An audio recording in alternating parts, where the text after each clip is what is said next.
The next festival in the Jewish calendar is Purim. Purim is a wonderful festival, although it also is controversial at the moment, and I'll get to that. First of all, the word Purim means lots, and it refers to the element of destiny, actually the lots that were drawn to determine the day that the Jews would be killed.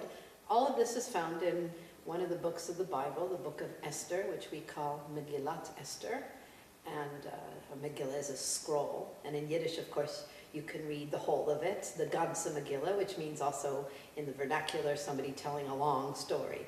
And in that story, which is unique because it doesn't mention God, we hear of the idiotic, drunken king Ahasuerus, manipulated by the evil Haman, and trying to destroy the Jews, and saved by the lovely Esther and her clever uncle Mordecai.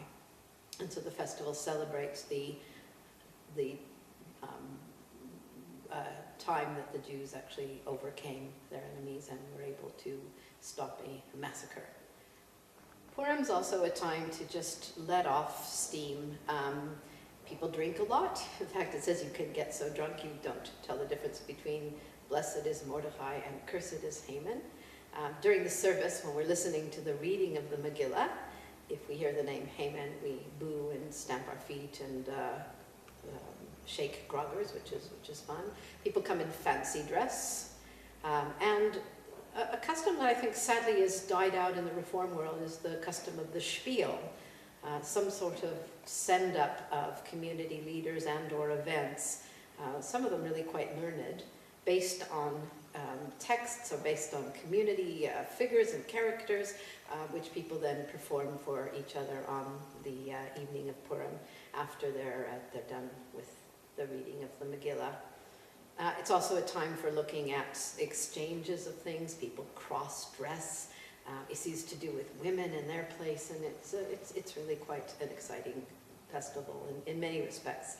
However, there are some dark rumblings at the end when we come to the last bit of the reading of the Megillah, which has to do with not just defending, but actually proactively defending the Jews, defending themselves from their enemies.